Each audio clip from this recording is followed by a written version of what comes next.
Greetings and salutations. Thank you for lending an ear to the Voice of the Times this Tuesday, July 27, 2021. For today's editorial, Saving Metro Manila from the Cycle of Flooding. Thousands of residents are forced out of their homes by floodwaters unleashed by relentless monsoon rains. Hundreds of commuters can't get a ride, and traffic on EDSA is hopelessly clogged. Metro Manilans suffer the same ordeal every year and can only pray they don't go through another Typhoon Ondoy with international name Ketsana.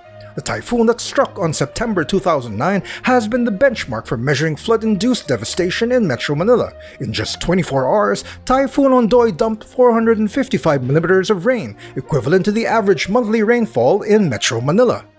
The damage Typhoon Ondoy inflicted was unprecedented. Nearly 900,000 people in the region were affected.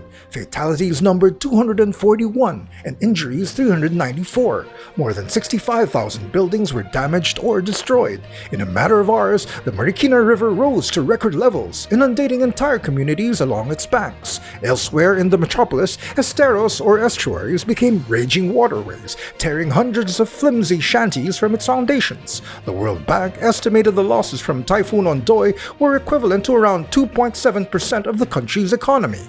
Recovering from its initial shock, the government went to work on a plan to prevent another epic flood. A law was passed that gave birth to the National Disaster Risk Reduction and Management Council, which brings together government, non-government, civil sector, and private sector organizations into one cohesive disaster prevention and response agency. 12 years on, however, Metro Manila is still in the grip of a flooding cycle. While progress has been made in taming the Marikina River and in providing quick assistance to disaster-stricken residents, floods still menace the metropolis, and climate change will only make things worse. Because of its topography, Metro Manila has always been prone to flooding. It is a natural basin collecting the rainwater flowing from the Sierra Madre Mountains and Laguna Lake, and spillover floodwaters from Bulacan and Pampanga. Flood control experts believe this topographical challenge can be overcome by draining the basin fast enough to keep flooding to a minimum. In 2012, the government, with financial and technical support from the World Bank, approved the Metro Manila Flood Management Master Plan, a package of measures to effectively manage major flood events in the future. One of the plan's key components is the upgrading of the 36 existing pumping stations in the metropolis and the building of 20 new ones.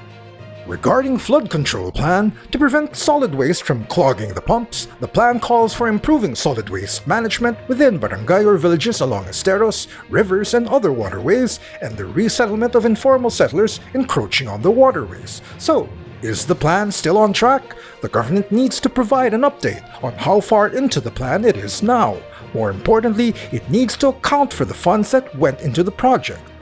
In 2017, the World Bank put in $207.6 million to rehabilitate Metro Manila's pumping stations, with the government providing a counterpart $84.79 million. The Department of Public Works and Highways, or DPWH, and the Metropolitan Manila Development Authority, or MMDA, must explain how these funds were spent. Other than the sporadic cleanups of esteros, usually just before the onset of the rainy season, there is little evidence of a robust, sustained effort to clear the waterways of household and industrial waste or to dredge them to reduce siltage. The resettlement of squatters seems to have ground to a stop. We need to know how many informal settlers have been evicted and where they were transferred. Coordination between the MMDA and DPWH on operating the pumps during floods appears to be far from seamless. Last week, MMDA Chairman Benjamin Ben-Hur Abalos Jr. revealed in a television interview that he gave the DPWH personnel manning one of the pumps a scolding because they kept the station's spillway closed, even as floodwaters continued to rise. The plan to end or minimize perennial flooding in Metro Manila is achievable only if the government keeps its focus and resolve. It must assure long-suffering residents that it is not letting them down. And that's the editorial for Tuesday, July 27, 2021. For more news and information, get a copy of the Manila Times on print. Subscribe to our digital edition or log on to www.manilatimes.net. Follow us on Twitter, Facebook, and Instagram. And listen to the Voice of the Times.